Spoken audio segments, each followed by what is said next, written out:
Mr. Speaker, pursuant to Standing Order 83-1, I would like to table in both official languages the budget documents for 2021, including the notices of Ways and Means motions. Les détails concernant les mesures sont exposés dans ces documents et conformément au paragraphe 83.2, je demande que l'étude de ces motions soit inscrite à l'ordre du jour.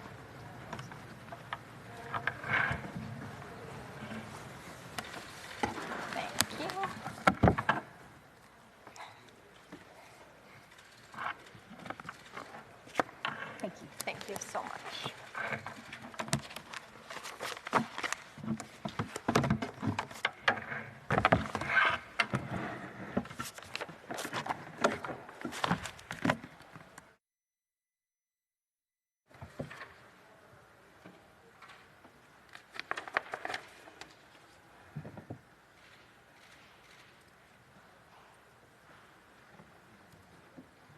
Mr. Speaker, I would like to begin by taking a moment to mourn the tragedy in Nova Scotia a year ago yesterday. To the families and friends of the 22 people who were killed, and to all Nova Scotians, we grieve with you. This is also a day when people across Canada are fighting the most virulent wave of the virus we've experienced so far. Healthcare workers in many provinces are struggling to keep ICUs from overflowing, and millions of Canadians are facing stringent new restrictions. We're all tired, frustrated, and even afraid. But we will get through this. We'll do it together. Ce budget vise à finir la lutte contre la COVID. Il vise à guérir les blessures économiques découlant de la récession causée par la COVID. Il vise également à créer plus d'emplois et de la prospérité pour les Canadiennes et les Canadiens dans les jours et les décennies à venir. L'objectif est de répondre aux besoins urgents d'aujourd'hui et de bâtir à long terme. Il s'agit d'un budget axé sur les Canadiens de la classe moyenne et qui vise à amener davantage de Canadiens à en faire partie. Il s'agit d'un plan qui accepte ce moment de transformation mondiale vers une économie verte et propre. This budget addresses three fundamental challenges. First, we need to conquer COVID. That means buying vaccines and supporting provincial and territorial healthcare systems. It means enforcing our quarantine rules at the border and within the country. It means providing Canadians and Canadian businesses with the support they need to get through these tough third wave lockdowns and to come roaring back when the economy fully reopens. Second, we must punch our way out of the COVID recession. That means ensuring lost jobs are recovered as swiftly as possible and hard-hit businesses rebound quickly. It means providing support where COVID has struck the hardest, to women, to young people, to low-wage workers, and to small and medium-sized businesses, especially in tourism and hospitality. The final challenge is to build a more resilient Canada. Better, more fair, more prosperous, and more innovative. That means investing in Canada's green transition and the green jobs that go with it, in Canada's digital transformation and Canadian innovation, and in building infrastructure for a dynamic, growing country. And it means providing Canadians with social infrastructure, from early learning and childcare to student grants to income top-ups, so the middle class can flourish and more Canadians can join it. Nos aînés ont été les principales victimes de ce virus. La pandémie les a attaqués sans pitié. mettant fin à des milliers de vies et a obligé tous les années à subir un isolement effrayant. Nous avons échoué dans notre devoir d'aider ceux et celles qui vivent dans les établissements des soins de longue durée. À eux et à leurs familles, permettez-moi de dire ceci. Je suis sincèrement désolée. Vous méritez bien mieux que cela. C'est pourquoi nous proposons un investissement de 3 milliards de dollars pour nous aider à assurer que les provinces et territoires offrent une norme élevée de soins dans leur établissement de soins de longue durée. Et nous tenons aujourd'hui notre promesse de bonifier la sécurité de la vieillesse pour les Canadiennes et Canadiens âgés de 75 ans ou plus. Our government has been urgently procuring vaccines since last spring and providing them at no cost to Canadians. Nearly 10 million Canadians have received at least one dose of vaccine. By the end of September, Canada will have received 100 million doses, enough to fully vaccinate every adult Canadian. We need to be ready for new variants of COVID, and we must have the booster shots that will allow us to keep them in check. That's why we're rebuilding our national biomanufacturing capacity, so that we can make these vaccines here in Canada. Canada has brilliant scientists and entrepreneurs. We'll support them with an investment of $2.2 billion in biomanufacturing and life sciences. Lorsque la COVID a frappé pour la première fois, elle a suscité la plus profonde récession de notre pays depuis la Grande Dépression. Toutefois, il s'agit d'un choc économique très particulier. Nous ne souffrons pas en raison des lacunes ou des déséquilibres endogènes dans notre économie. La récession causée par la COVID découle plutôt d'un événement entièrement externe, comme la dévastation économique qui provoquerait une inondation, une tempête de neige, un feu de forêt ou une autre catastrophe naturelle.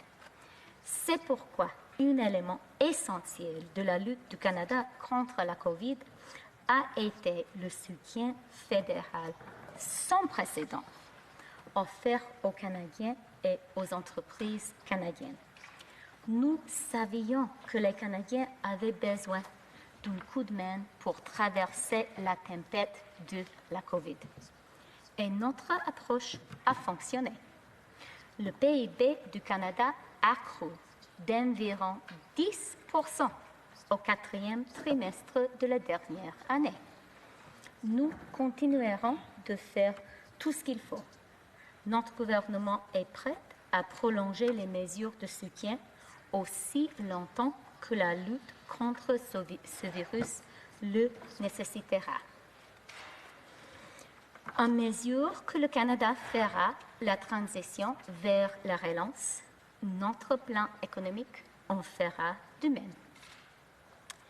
We promised last year to spend up to $100 billion over 3 years to get Canada back to work and to ensure the lives and prospects of Canadians are not permanently stunted by this pandemic recession. This budget keeps that promise. Altogether, we will create nearly 500,000 new training and work experience opportunities for Canadians. We will fulfill our throne speech commitment to create 1 million jobs by the end of this year.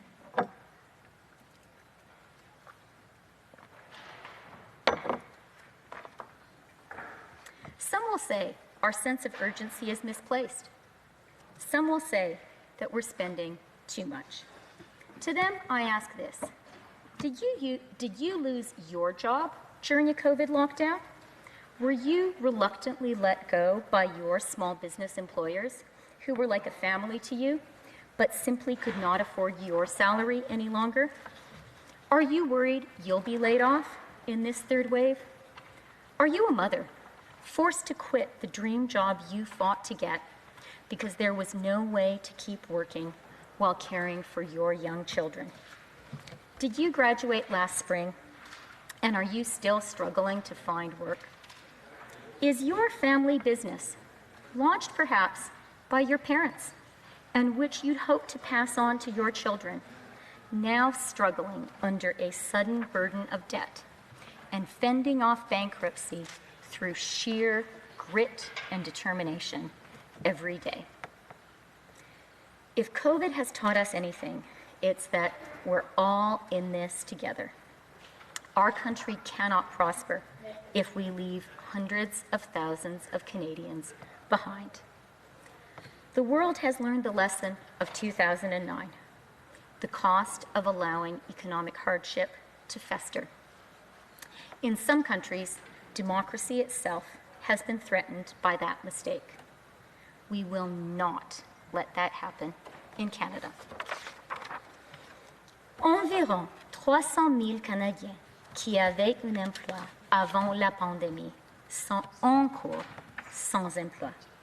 Et d'autres Canadiens pourraient perdre leur emploi en raison des confinements imposés de ce mois-ci. Afin de soutenir les travailleurs canadiens pendant la troisième vague et de leur offrir une passerelle économique d'ici le rétablissement complet de notre économie, nous renforcerons les améliorations que nous avons apportées pendant la pandémie.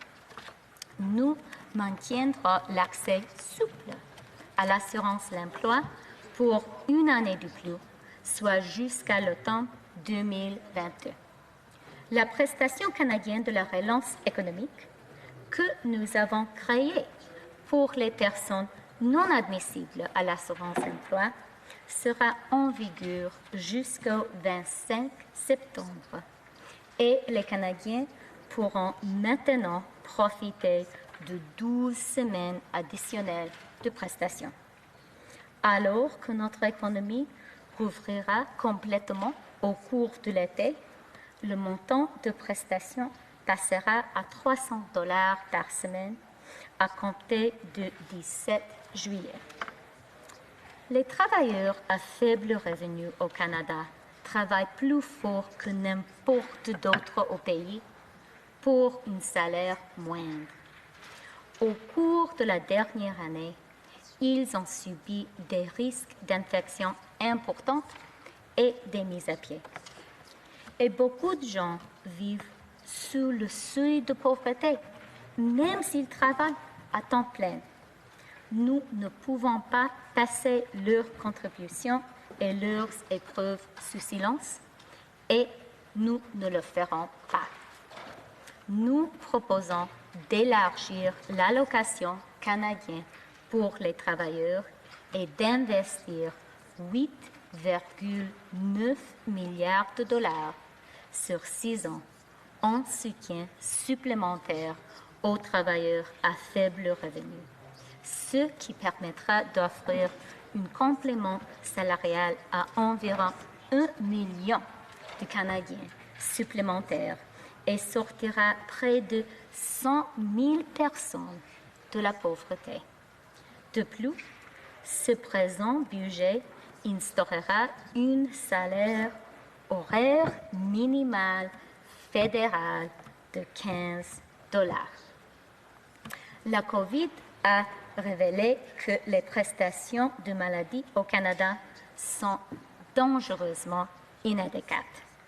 Nous ferons notre part et respecterons notre engagement électoral en prolongeant de 15 à 26 semaines les prestations de maladie de l'assurance emploi. We know the pandemic has exacerbated systemic barriers faced by racialized Canadians. So, Budget 2021 provides additional funding for the Black Entrepreneurship Program, as well as an investment in a Black-led philanthropic endowment fund to help fight anti-Black racism and improve social and economic outcomes in Black communities. One of the most striking aspects of the pandemic has been the historic sacrifice young Canadians have made to protect their parents and grandparents. Our youth have paid a high price to keep the rest of us safe. We cannot, and we will not, allow young Canadians to become a lost generation. They need our support to launch their adult lives and careers in post-COVID Canada, and they will get it. We will invest $5.7 billion over 5 years in Canada's youth. We will make college and university more accessible and affordable. We will create job openings in skilled trades and high-tech industries, and we will double the Canada Student Grant for 2 more years while extending the waiver of interest on federal student loans through March 2030. More than 350,000 low-income student borrowers will also have access to more generous repayment assistance.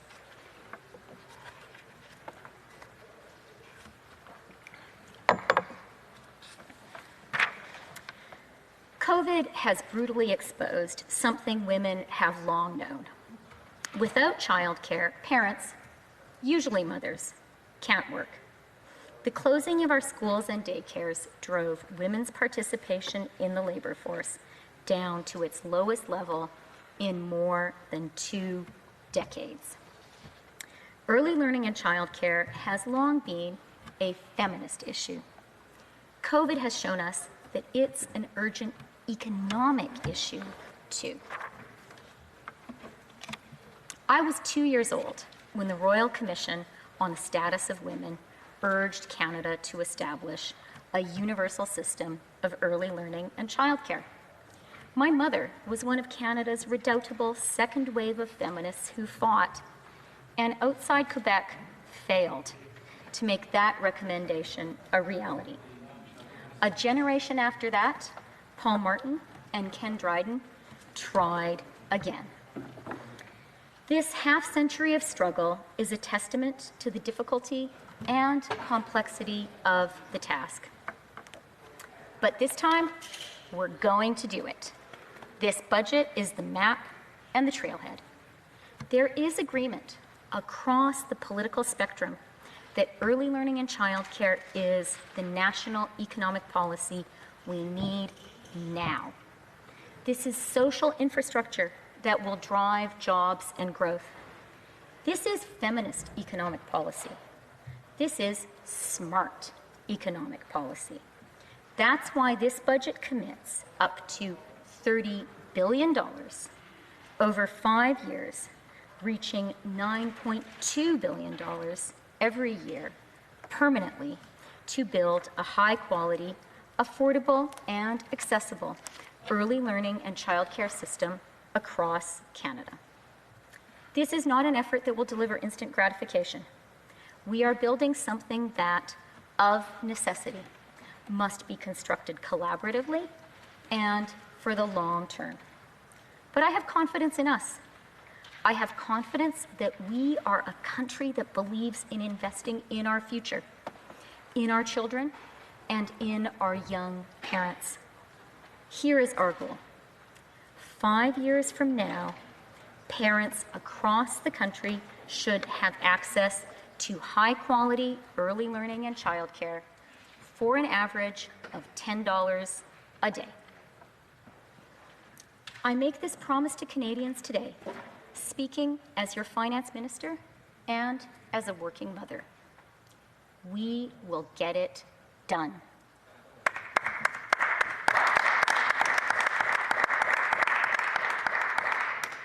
Alors que nous prenons cet engagement historique, je tiens à remercier les leaders visionnaires du Québec, en particulier les féministes du Québec, qui ont montré au reste du Canada la voie à suivre.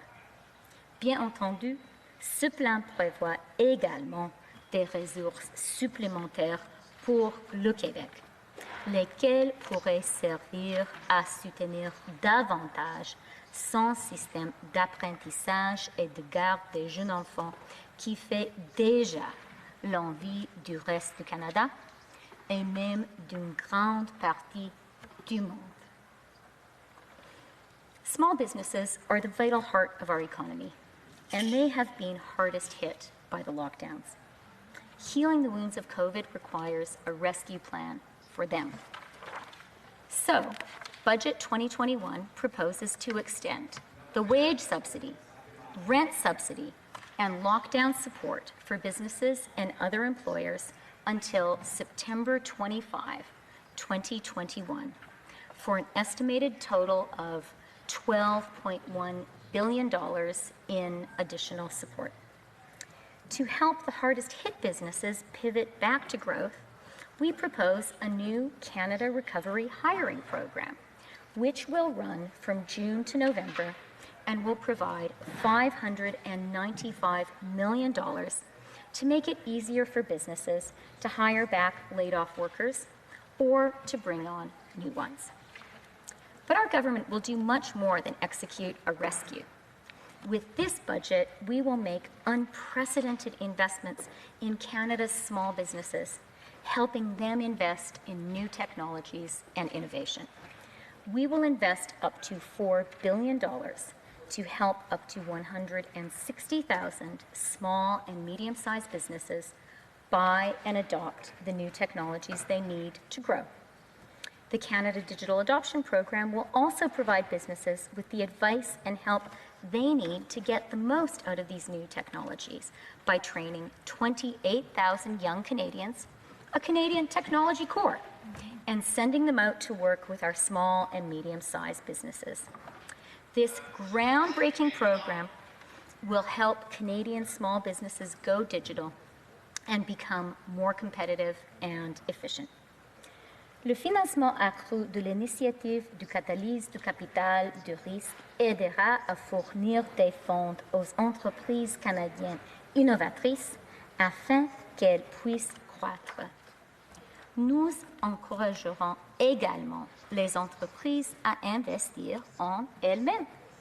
Nous autoriserons la passation en charge immédiate d'investissements admissibles de sociétés privées sous contrôle canadien, s'élevant jusqu'à 1,5 million de dollars, et ce, pour chacune des 3 prochaines années.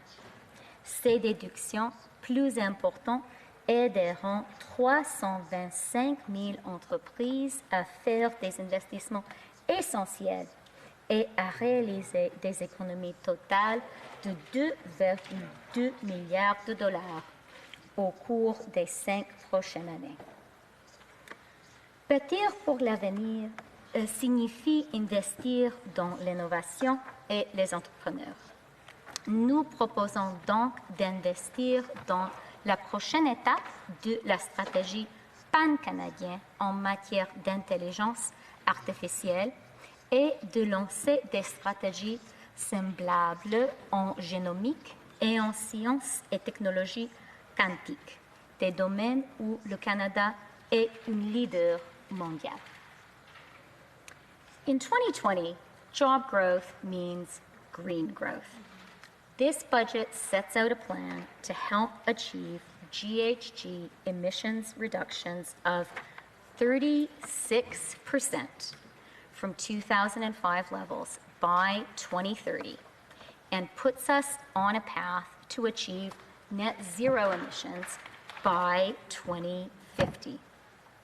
It puts in place the funding to achieve our 25% land and marine conservation targets by 2025.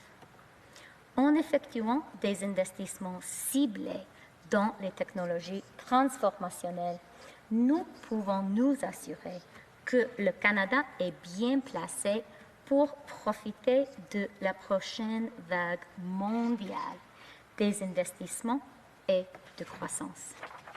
Les secteurs manufacturiers et des ressources soit l'énergie, l'exploitation minière, l'agriculture, la foresterie, l'acier et l'aluminium, l'automobile et l'aérospatiale sont les piliers économiques traditionnels du Canada et seront le fondement de notre économie résiliente et durable.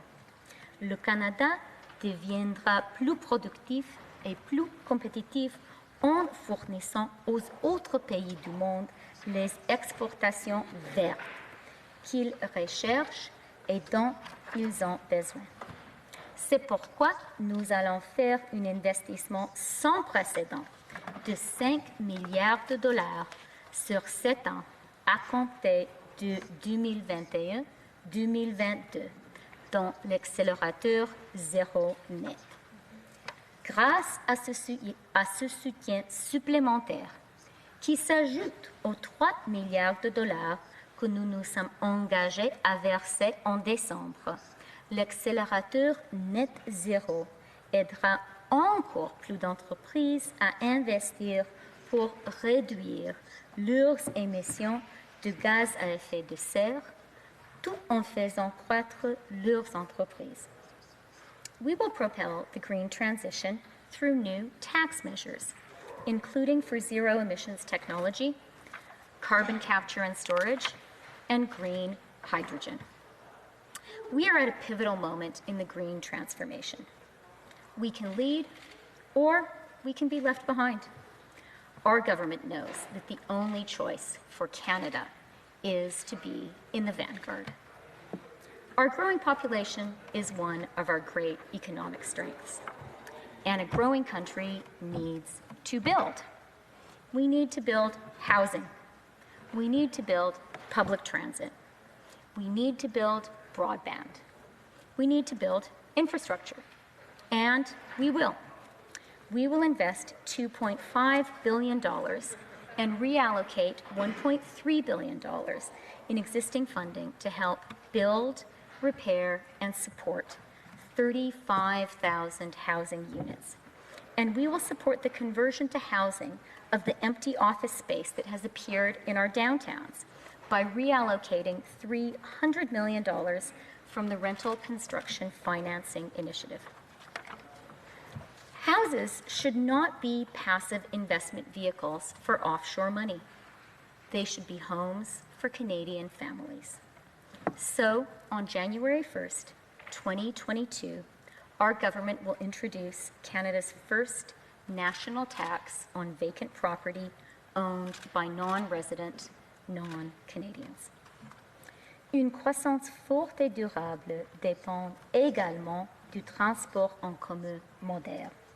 C'est pourquoi, en février, nous avons annoncé un financement de 14,9 milliards de dollars sur 8 ans pour mettre sur pied de nouveaux projets de transport en commun, électrifier les réseaux de transport en commun existants et relier les communautés rurales, éloignées et autochtones. Nous nous engageons donc à verser un montant supplémentaire de 1 milliard de dollars sur 6 ans dans le Fonds pour la large bande universelle afin d'accélérer l'accès à l'Internet haute vitesse dans les communautés rurales et éloignées. We intend to draw even more talented, highly skilled people to Canada, including international students. Investments in this budget will support an immigration system that is easier to navigate, more efficient in welcoming the dynamic new Canadians who add to Canada's strength.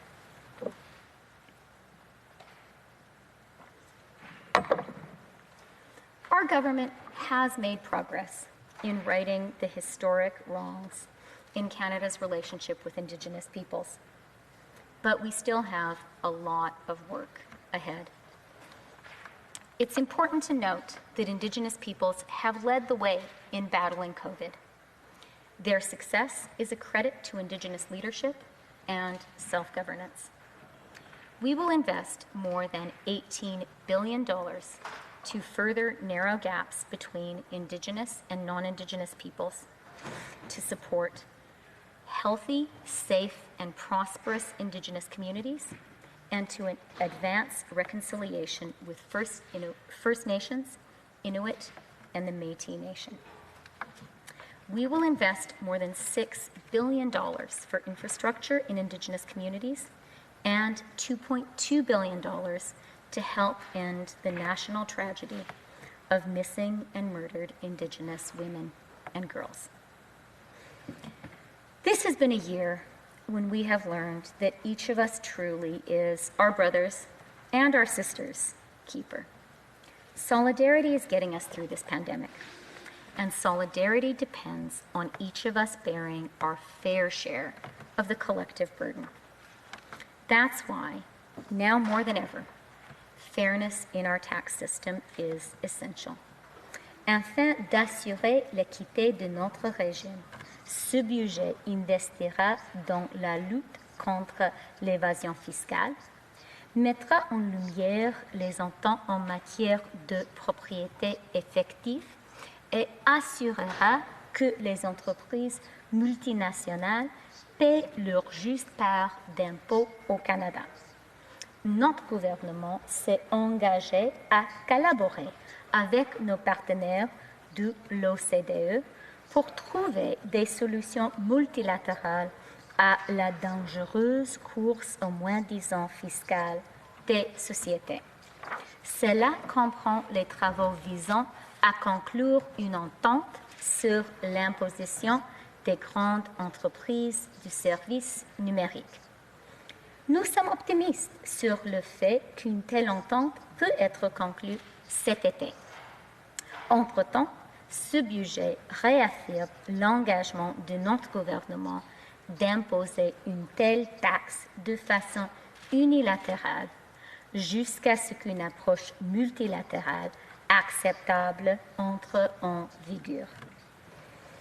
Par ailleurs, il est juste que nous demandions à ceux qui ont prospéré au cours de cette triste année de faire un peu plus pour soutenir ceux qui ont toujours besoin d'aide. C'est pourquoi nous instaurons une taxe du luxe sur les nouvelles voitures et les avions privés d'une valeur de plus de 100 000 $ et sur les bateaux de plaisance d'une valeur supérieure à 250 000 $.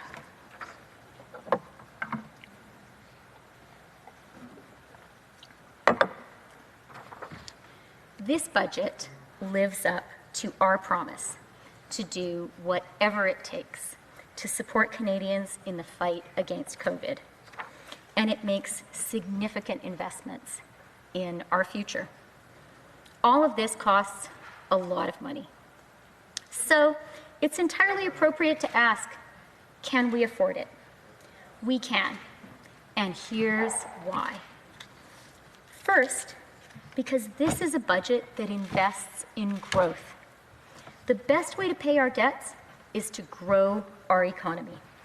The investments this budget makes in early learning and childcare, in small businesses, in students, in innovation, in public transit, in housing, in broadband, and in the green transition are all investments in jobs and growth. We are building Canada's social infrastructure and our physical infrastructure. We are building our human capital and our physical capital. Canada is a young, vast country with a tremendous capacity for growth. This budget will fuel that. These are investments in our future, and they will yield great dividends. In fact, in today's low interest rate environment, not only can we afford these investments, it would be short-sighted of us not to make them. Second, because our decision last year to support Canadians is already paying off. Decisive action prevented economic scarring in our businesses and our households, allowing the Canadian economy to begin strongly rebounding from the COVID recession, even before we finished our fight against the virus.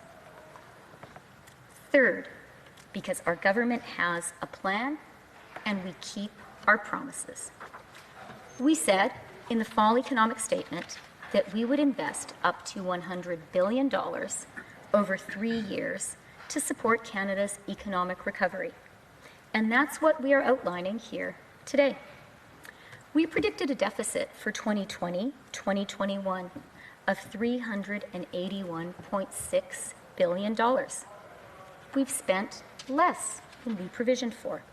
Our deficit for 2020-2021 is $354.2 billion, below our forecast.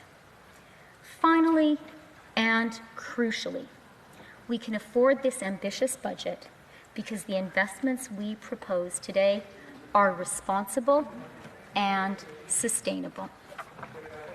We understand that there are limits to our capacity to borrow and that the world will not write Canada any blank checks. We don't expect any. This budget shows a declining debt to GDP ratio and a declining deficit, with the debt to GDP ratio falling to 49.2% by 2025-2026, and the deficit falling to 1.1% of GDP. These are important markers. They show that the extraordinary spending we have undertaken to support Canadians through this crisis and to stimulate a rapid recovery in jobs is temporary and finite. And our proposed long-term investments will permanently boost Canada's economic capacity. En 2015, Monsieur le Président, le gouvernement fédéral s'est fait élire en promettant d'aider les Canadiens de la classe moyenne et ceux qui travaillent fort pour en faire partie.